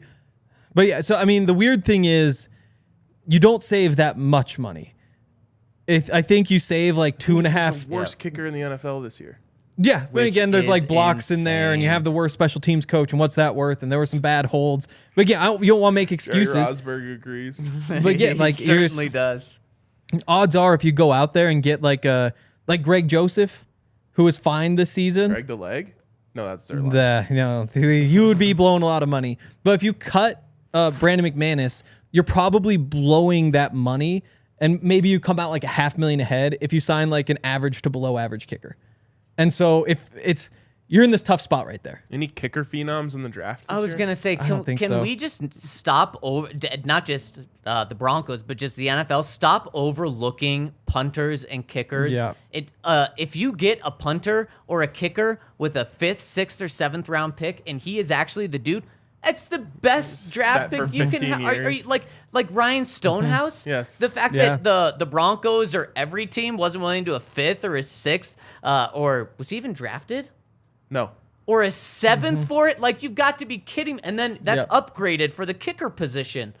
Now, I'm not saying use a 2nd on a guy because that could put a lot of pressure on him and Broncos mentally mess someone up. But Went like, with Corliss Waitman this year. They Yeah. couldn't have used a 7th round pick It on was Ryan rough. Stonehouse. yes, exactly. It's yeah. the easiest thing to do. So if there is a kicker in the draft, that's how you get a guy and save money. Yeah, and it's easy when you've had consistent kicking for, I don't know, 20 years, more than that, 25 years. You kind of go from Elam to Prater to McManus, and there's some like little fuzziness in there. It's easy to forget how terrible having kicker problems are, and that's why I'm not pushing for Brandon McManus to be gone, because again, like, you're spending that money to get somebody who probably isn't that great, or you're really overpaying and there isn't really anybody like that on the market. It reminds me a lot of like if the Broncos were playing a bunch of really high scoring games and losing them. That sounds really nice right now because they've been playing so many low scoring games and losing them. When you live in that world, you feel differently. And I think that it's easy to see like Brandon McManus and say like, he's not worth that money. Kicker problems suck. Someone said get destroying as your punter. Do either of you know what that means? No Get idea. destroyed. Just- No. yeah, he does not know. He does not know. No, you don't. Do you want to explain? He can't. He doesn't believe you. Oh, YouTuber. So destroying is the guy who was told by the NCAA he was making too much money off his YouTube channel. This is pre-NIL. Wow. So they said you can either choose between playing in the NCAA or having your YouTube channel. He said, fine, I'll keep my YouTube channel. Now he has like 4 million subscribers. And he's actually hilarious. And he's a kicker? Punter. A punter. But no NFL He was a job? punter at USF or something. Oh, wow. Yeah. Yeah, maybe go get him. The only thing that I disagree with you on, Henry, is something that Ryan said, and it is just a 1-year sample size, but McManus did have the worst field goal percentage in the NFL this past year. Sadly, and everyone knows, like, I'm not here for McManus either. Yeah. I think they still might just be best off holding on to him. And that's Potentially. where I'm at. Because again, like the numbers aren't great. There are some blocks, and are the blocks because he kicked it out too low? Was it because the blocking in front of him was bad? Was it because the blocking from him was bad because Dwayne Stukes had him lining up in some weird way or using some weird technique? There were a couple bad holds. There was just all this weird stuff that happens. I'm not in love with McManus. I don't think he's a great kicker, but the minute you cut McManus, it's a lot like Corliss Waitman. When you see Corliss Waitman botch a punt in the fourth quarter, you think like, oh, Sam Martin would have been kind of nice right there. As soon as there's a game-winning kick that gets missed, it's like, would Brandon McManus have made that? And you just don't want those regrets. Unless you really have a good option. Draft somebody and let him compete maybe. Bring back Matt Prater. He's still going. Still kicking. Somehow. Yes, he is, yeah. Jacob Weddle says, let's hope Sean Payton says no to cheesy, terrible schedule release skits this year. That was so embarrassing and was a sign of the embarrassment to come. Wait, I don't remember last This was year's. the Elway scooter, wasn't it? But I thought he's taking a shot at Nathaniel Hackett because he says Sean Payton. I just think he's saying like Sean Payton needs to lay down the law Yeah. in the facility. Can we just get a regular schedule release? I'm kind of with you. Post a graphic Please. with the schedule. The past like 2 or 3. It's not just the Broncos, by the way. This is every NFL team The has past like 2 or 3 have been creative, but the Broncos may have been the worst at showing us the actual schedule. all Yeah. we got It's was it on the ground Yes, on a printed yes, piece of paper. yes. From far away, it has like a skid mark on it from the scooter. Yep. I'm against the schedule release culture. Yeah. Yes. We've gone too far. We need schedule release reform. This would actually probably be more of a Greg Penner decision. I think Greg Penner might- may be more about, cut the BS out. Let's just get the schedule out. God, I also that think it fired might me be up. a few layers below that. Like, I don't know that anybody... I think the social media team is like, oh, here's our big day. And so they go and do their thing. And then there's an email that gets sent out as well. And maybe, like, Sean Payton doesn't even hear that it's coming out. That's what I'm saying. I think Or I don't think Greg it's Penner Sean even. Payton. Yeah, Greg Penner just controls Maybe he saw the last everything. one, though, and was like, this is dumb. He's like, I don't even know who we're playing I week didn't- 4 because of this video. I didn't even watch it for like 3 or 4 days. Because, like, also somebody had just typed it out Yeah. like a minute later. And I was like, oh, here's the schedule. And I was so interested in the actual schedule that everybody was talking about the video. I was like, okay, a few days later, I have to see this. And I watched it. I was like, I hate didn't this. watch any other one other Yeah, than the Broncos one. I They were agree. like, you got to watch the Chargers one. It's hilarious. I'm like, I refuse. Yeah. Yeah. What Was sucks, that the anime one? Yeah. Oh, I thought Yeah, that. I mean, again, that's the same they've- thing a few days later. I was like, okay. What sucks is the Broncos have a good social team. What sucks is the Chargers have the best in the entire NFL, and they just everything they do is amazing. But they're the Chargers. They're in the I wish it was like the I don't Saints really or something. care. They're just the Chargers. That's what I'm saying. I wish it was the Saints though, so we could enjoy it. Okay. You know, All right. Sure. I guess. It doesn't. or the Broncos. That'd be great. The Lions have good TikTok. Do they? Yeah. I know they have an entertaining coach. They do. Yeah, probably helps for TikTok. Although Nathaniel Hackett could have been perfect for social media for the Broncos, they just had to win. We'd be living in a whole different world right now if Melvin Gordon and Javonte Williams didn't fumble on the goal line. I will always believe that. That Yeah. is so crazy. Yeah. Could be right. That, yeah. Makes you wonder. It just took all the fun out of Nathaniel Hackett. He never got it back. Yep. Yep, because then it came down to the 46 left hash Yes. and everything. It after literally those two fumbles ruined Nathaniel Hackett's head coaching career. Wow. that. Man, if he fixes Zach Wilson, head coach next year. You forget that Javonte wasn't good this season. He wasn't. The run game wasn't No. really good in while he was healthy. No, only for those You last really 4 or 5 do games. forget that. You do forget it. Like, Yeah. he earned a People C- definitely season forget grade. because they came after you for his season grade. C- because he fumbled and lost a game and had like a 4.3 yards per carry average. 4.3. I, That's not too bad. I think like 4.5 was league average this year. And how many? 3.5 games is what he played? Yeah. So it's like tiny sample size. And now it's not fair to him. No. But also in your grading, if he was part of the reason that they lost it, one of the 3 games he played. There you go in. from average down to Right. Yeah, and Dang. I remember sitting with your dad at the 49ers game, and that was a game that Melvin Gordon fumbled twice, but he recovered both of them. Yeah. But I just remember being like, they're in a terrible position right now because Javonte isn't doing anything. Yep. Melvin's actually running it well, and then he fumbles twice and he falls on it. But Yep. like, it's like I don't even know what the coaching staff can do right now. yeah. I mean, more so because of Javonte's injury than the way he played in the first 3.5 games last year. But that's why you see some people mocking the Broncos drafting a running back. Yeah. Now, you really saw that when they had a first-round pick. Yep. Now it would be a third-round pick. But I mean, We don't still, show up in any maybe mocks. that's no. Only the draft Oh. nerds Yeah. who mock the first 3 rounds. Yeah. I haven't thought of it until now how tough this year's draft is going to be. It's going to be just like last year. Do people who do like 7-round mocks ever go back and just see like how many they missed? Only if you get them right. Yeah. Is Like, when you're going but imagine back. if That's you the do thing a is though, like if 7-round you mock, get like 4 right around on average, that's solid. yeah, Yeah. they probably That's missed really good. 95% of the Yeah. picks. Oh, what a great industry to be in. Yes. Like, it's purely for entertainment. Yeah, Yeah. it's a baseball player batting like 5. Right? Exactly. But the expectation is you bat 4. Yes. So you do a little bit above. Hall of Fame batting average .005. Yep. You're great. Wow. The other thing for Latavius, just while we're talking about running backs a little bit, people also forget that he was really bad at the start. Who? Latavius. Oh, I don't forget. Okay, because I think it was four of his first 7 games, 3 yards per carry or less, and he was averaging like 3.2 or something in that stretch. Actually averaging 3 yards at a remarkable rate though. It was crazy. It was 3 yards every. It was like every it was like first 4 games or something. It was like 2.6 to 3.2 or something. But yeah. But then in the last 5 games, he averaged 5.2 a carry, brought him up to 4.4 for the season, which is just below league average. And what's insane is he had the Broncos only 200-yard rushing games. Yeah. Which is just nuts if Yeah. you think about that. They had Melvin Gordon. They had Javonte Williams. They traded for Chase Edmonds. And it's a guy they picked up off the Saints practice squad who was the oldest guy in the backfield who has the best year. Yeah. I have no idea who the running backs are going to be next year. None. Start looking at third-round backs. Apparently, it's going to be important because Sean Payton says they need to run the ball very well to help Isaiah Russ out. Pacheco 2.0 in the 7th round. Oh my gosh, it is Wouldn't that be insane nice? watching him run, and you're just like, this guy's really freaking good. He is. So mad. He is an angry Who runner. hurt Yes. Yeah, seriously.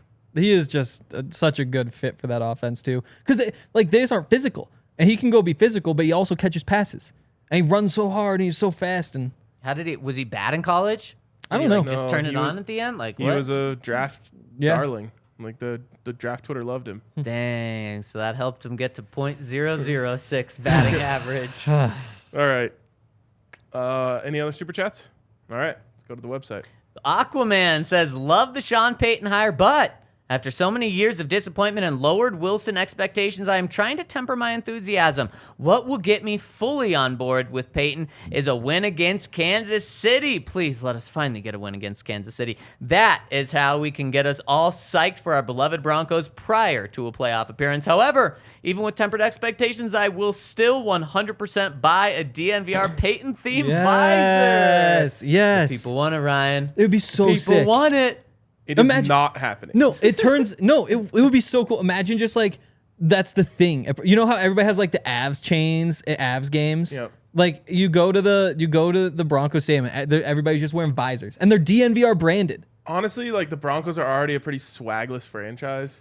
We cannot have everyone in the stadium wearing visors. Visors appeal to everybody. The people who can afford tickets to games, Visors appeal to the nobody. college kids who were trying to rope back in. Like everybody looks cool in a visor. Absolutely not. Zero Ted people. he said Ted Lasso. Yeah, that's zero right. people look good in a visor. Everybody looks good in a visor. Everybody. Steve Spurrier rocks the old school visor. I can't speak to college football. Man. Dan Burke says, hey guys, I've seen some debate on whether the Broncos should keep Evero or go for Vic. If both are viable options, it makes way more sense to let Evero walk and let Vic be the long-term DC. This is a little outdated here. We have touched on this. I know people liked Evero, but his defense fell off a cliff with some injuries and after the Chubb trade.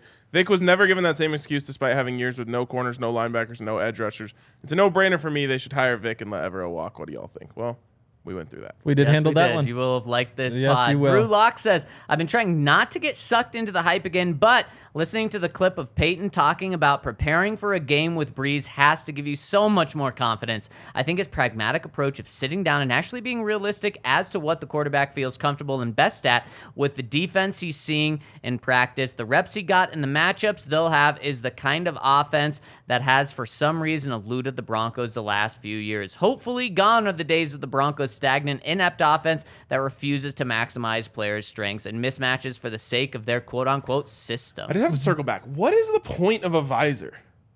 Oh to my goodness. shield you from the sun. That's what a hat does. Well, yeah, no, they do the same because thing. if you put lemon juice in your hair, then you can get frosted tips. Exactly. Yeah. Yeah. Sometimes you don't want to get all sweaty. You just need the sun off your face. Now the sun is just beating down on your hair, then your hair's all like hot. Your hair does get really hot. And then you My might hair get doesn't like get where hot. your like cowlick is, you might get sunburned. Burn. Actually, you lose hair if your hair gets too hot, so there's no point. Yep. I mean, it doesn't have to be 100 degrees out there. We're not talking about Arizona. Do you think this will be asked to Sean Payton in his opening press conference? Hey Sean, Ryan Koenigsberg, DNVR. What's the point of a visor? And can you please not wear one? Man, that would be. They're awesome. They should just, the Broncos should just be like, hey, we're really sorry. First of all, sign right here. Okay, we don't actually make visors in Broncos He would colors. say, then why was that the first tweet you put out about me signing here?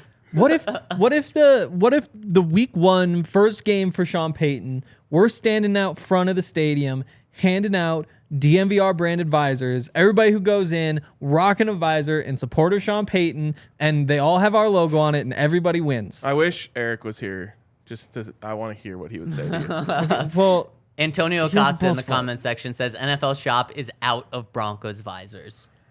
Oh my they goodness. should be Forever, please. No, everybody's gonna buy them. I want one. I was little. I think I had one in 3rd grade. I was on a speedboat. It flew off and it was gone forever. Haven't got one since. Visors are in Denver again. No. Get on the train or get out of town. Apparently they are. if They they're are sold in. out. They're in again. Yeah. You guys remember the trend where they would put them upside down? Oh yeah, and backwards. Yeah. Again, Malibu's most wanted. that's why everybody looks cool in a visor. There's a way to do it. Henry, stop. There's a way to do it. You can be backwards visor guy if you want. You can be upside down visor guy. You can do like the sideways 2003 visor guy. There's so Wow. many options. It's crazy that you turning your hat like 30 degrees to the right takes away all of your coolness. I had Did he coolness. get it back when he put it forward? Yeah, I or know is it's it- bad, oh, but it's okay, just like back. wow, you can go from like he looks like a nice kid, probably pretty cool. Now Don't do that. It's bad. It's bad. You can't. There's gonna be visors everywhere. There's my gonna be goodness. visors everywhere. Either our visors or there's somebody else's. I have not I hope seen a they're someone visor else's. in I hope they're a not. long time. M. Moogie 94 says, great show, y'all. Dare I say the vibes are back? yes, Nuggets back to winning form. Avs getting healthier, and Wheezy F Baby is visiting the Yes. Champion Center. It's That's hard. like that LeBron meme. I can't believe this is my life. Yes. Grateful for your coverage. I have full confidence that with Wilson, we will be in form this coming year. I think people forget how unsettling moving and integrating with a new team is for a human being. Let alone being prepared with a new coach who is in over his head and a young offense that is learning. I think with Sean Payton and a year under his belt in Denver, Wilson is gonna come through. How about Drew Brees saying that he thinks this could be Russell Wilson's prime? Also, he joined Purdue's staff as like an interim assistant coach. Yes, What would you think of him being quarterbacks coach? in 100%. You would be. I have reservation. I feel like Why there's not? again we've talked a lot about like somebody needs to whip Russ into shape. I'm not sure Drew Brees is a whipper. A friend. I mean, he Exactly, I literally- think it might be too Russ friendly. called him a good friend. Exactly. But Sean this Payton season. is. I'm Sean not sh- Payton bears the whip. Yeah, I do Good wonder cop, if bad cop? that's a perfect fit. I want Russell Wilson watching film with Drew Brees. And if Russell had gone to the Pro Bowl this year, which maybe is a bad bar because if he had Tyler had a Huntley successful made it. season, exactly. If he had had a successful season, then I could get behind Drew Brees. In this situation, I would have some doubts. I'd be very I excited. just don't think your quarterbacks coach is ever going to be the whip cracker. Okay. Yeah, more so of a friend. Yeah, like I'm just thinking of all the ones that have been here. You know, it's like T.C. McCartney, and he was kind of like Drew's boy, and then like Rich Gangarello comes in with the hard talk. Like, Yeah, yeah. And no, neither it's- worked. Yeah. but also then you had Mike Shula. Yeah. Yeah. So I mean, I don't know. If I would love to see him on the staff as like a Think about- assistant somehow, quality control, whatever Mike they would call McDaniel him. was quarterbacks coach. Like that's usually the True. breed of quarterbacks coaches. Yeah. That is true. Yeah. Next one from There T are worse Wood options. 16 says, question: if someone wants to hire Evero as their defensive coordinator, would they have to trade for him since it's a lateral move? If it's take a first and a second for a head coach, what would it cost for a coordinator? We kind of talked about this yesterday. It's like a catch-22 where if the Broncos don't want him, then he can go wherever he wants. Yeah. And if Broncos the Broncos did- do want him, they won't trade him. The Broncos did under the table trade for Rich Gangarello. Yes, they certainly did. Now that was It was not made public. and it was a quarterback coach to offensive coordinator. Mm-hmm. And what was it? Kind of a fifth? It was a 5th round pick, and then they got that Special number teams? 56 special teams player, Yeah. linebacker. Yeah. kind It was of a year or two before Jonas Griffith. yeah, Yeah, I know exactly who you're talking older about. guy. Yeah. So what Again, would a coordinator be? A third? I just don't think you I mean, really it wouldn't do happen. It. Yeah. Yeah. It wouldn't just happen. the release same him. way. especially now because in 2020 they did that, like you can't block interviews for coordinator positions anymore. And I would guess that was like 2019, right? So that rule wouldn't have been in place saying they have to let him interview and take the job. Yeah. And really quick, speaking of this process, there is a Rooney Rule now for coordinators. So don't expect Sean Payton to have his staff come together today in entirety, or even once he signs his contract. Don't expect it to be like an immediate thing. Now, they could obviously keep Evero, but in terms of like getting his offensive coordinator and special teams coordinator, it wouldn't happen right away. Tanner S. Put your style where your mouth is, Henry. He says Hank better wear a visor on the show soon. Where do you buy a visor? Nowhere. Because they're all NFL sold shop. out because everyone here is going to be wearing them. You make it at home. You just cut the top off. Yeah. Try it with that hat. I only have 3 hats. That can't be true. You have 2 other hats then. I'll go get some other hats. I'll find a visor. I can find a visor, and I'll wear it, and I'll look cool. Dre would look good I would in a visor. advise you not to do that. Oh, I would see advise you to do what it. you did there. Lean in. It's like, you know how there's like schools who wear those stripy pants for like basketball? It's like, No. oh, we're going to a basketball game, our stripe. Like Indiana. They do that, yeah. It's like, it's not because they necessarily look great. They look terrible. It's because it's like, it's what we do. It's how we lean in. A good fan base would wear a visor. That's how you get in trouble. You adapt. So, like, do Alabama... I know some of them do, but it's like telling Alabama fans to wear the houndstooth fedora. Like, should everyone wear that? No, because it looks terrible. 40 years ago, they should have. Back when that was relevant. In 3rd grade, you would have been looking good wearing a visor. That is 20 years ago. I'm going to Remember wear a when visor fedoras soon. had, like, a short moment? Yeah, very short. I never got in on it. No, there were a lot of people so who knew not thankful I to. didn't. Yeah. Yes, no. Probably No never offense to any will. fedora wearers out there. Maybe Arvada Luke is a fedora I mean wearer. offense. Oh, he means Wow. offense. I do not. Arvada Luke rounding us out says, let's We have say an Hackett alliance. had performed at the top end of his hiring cohort and taken the Broncos to a divisional round exit this year. Would you still prefer Sean Payton going into this year? I think I would. I think the prospect of poaching Saints players more than coaches, to be honest. If it were assembling a staff, I'd want to get a diversity of thought in the room, not just folks I've worked with before. But how many problems do we solve if we can somehow get Ryan Ramczyk off the Saints' hands? I hate to be the corny guy, but the Darren Sproles connection just makes me want to bring Philip Lindsay back. Wow. He can't catch. If Just get Dylan Edwards in 3 years. If Phil could catch. if Nathaniel Hackett would have got the Broncos to a divisional round exit, I mean, there's no shot he'd be fired. But zero shot. I And would still want Sean Payton. you'd be in such a good spot. The conversation would have just never happened. No. But if you just like randomly said like, hey, Sean Payton really wants to come coach the Broncos, you'd have to fire Nathaniel Hackett to get him.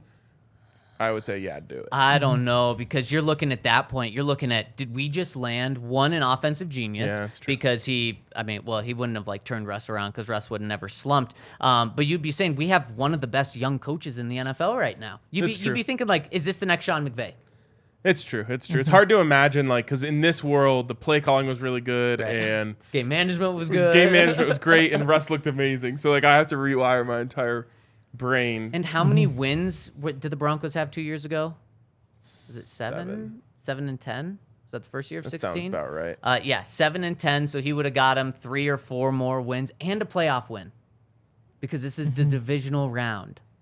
Yeah. Or first seed. First seed loss. Then you're talking like a 6 or 7 game bonus. Yeah, no, you're right. We wouldn't. The conversation never would have happened, but even if it did, we probably would have been like, no way. When Nathaniel Hackett's the GOAT. To be fair, though, when I was reading that, I was thinking, of course you take Sean Payton, just kind of like you initially said. But then you think it through, and yeah, no, Hackett would have been doing great. Yep. And for Ryan Ramczyk, he's like a lot of the Saints' good players in that if they move him, they don't save money this year. Like, they need to find a way to save money this year, but they have basically no options. So what they're going to have to do is, for example, Ryan Ramczyk, $21 million cap hit. They trade him, it goes up to $25 million. Not doing that. But that means they don't have to pay the 24, 25, 22 the next 3 seasons. And so then what they're going to have to do, because they really don't have ways to save money, Could they do a restructure and trade? and so what they'd have to do, that wouldn't work. No, because it'd be even more of a cap it would. hit this year. And so what they have to do is trade a couple of players so that they can reduce future cap hits while still paying the same amount of money, so that they can restructure other players on the roster by pushing their money back. Like, they are so screwed that Ryan Ramczyk is just as available as Andrus Peat or any of those, because there's no way to trade somebody and save money this year. Now, if they were to trade him next year, what would their cap hit be? If They they were to were, trade Ramczyk next year. they would save $6 million on their cap This is- next year. Every But time yeah, we or- talk about this, there's just a giant elephant in the room, which is that Sean Payton got them in this situation. yeah, And I Yes. just wonder if he learned from his mistake, and he's just saying like, "Hey, what's the guy's name who does the cap stuff for the Broncos?" Oh, yeah. I know who you're talking about. What's it? Anyways, I wonder if he just goes to him and he's Rich just, Hurtado. yes, Rich Yeah. Hurtado. Yes. He's just like, "Hey, listen, I need your help a little bit. Last time they kind of just let me do whatever I wanted, and it didn't work out very well. So just, be straight with me. Yeah, he's like, don't let me do that next year when I come begging to sign this, but don't let me do it. Yes. Yep. And he might be like the one person in that organization who does have like final say over Sean Payton. Like Greg Pennermeyer said, like, nope, Sean, you get power over the GM, you get power over everybody else. Cap guy, though, we always listen to Cap guy. Cap guy's number one. You are crazy. Cap guy's number one. The Cap It's guy a joke. It's not really true. I mean, the Cap guy doesn't have power over anybody. The Cap guy should have power. I don't know over if he's Sean serious about the visor thing or not. No, visors are good. Payton. No, Is he that's a joking? bit. Keep the It's sun a off bit. your face Okay, it's a without bit. getting your head Yeah. sweaty. See, I didn't know if the Cap guy thing was a bit. Your head is still going to bit. sweat. It doesn't. It's in the sun more. Yeah, it would sweat But it's more. not It all would like sweat more. swampy in there. Like it'll evaporate. You'll get a little salt up there, but that's it. Last with the trap. Right. Oh, wait, real quick. Ryan Ramczyk, though, if they did trade, 14 million, 17, 18, 19 as cap hits for the Broncos going Well, you forward. take that instantly. Exactly. free. Because that's how all those trades work, and that's how those players are expensive. Because as the Saints trade them, they have to pay out so much of that bonuses, cap yeah. hit, whereas the Broncos only pay that salary. Well, so the what if- Broncos get a discount with What pay if you premium. just trade your first round pick this year for him? You can't do that. Okay, why not a second round pick this year? Well, that's another issue. Okay, well then do next year's second. Trade Justin Simmons, No. Cortland Sutton, blah, blah, man. blah, blah, blah. Who knows what picks they could have. Garrett Bowles straight up. They're even in more cap hell by doing that too. And Orange coming in says Nate Hackett's return next season is gonna be fun. Forgot about that. He'll be on the market after that whole coaching staff gets fired next year. That could be true. Then back in Green Jets Bay, did well, though. or will Jets Matt overachieved. LaFleur actually be around? Who knows? Let's stick to this season. Yeah, let's I stick will with the say, Broncos. hour and 40-minute podcast, that's how you know the vibes are back. That Yes. is how you know it's back. Good way to end the week. Great way to end the week.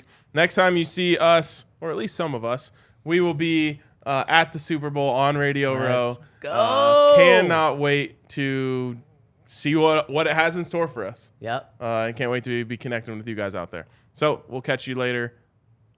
Peace out.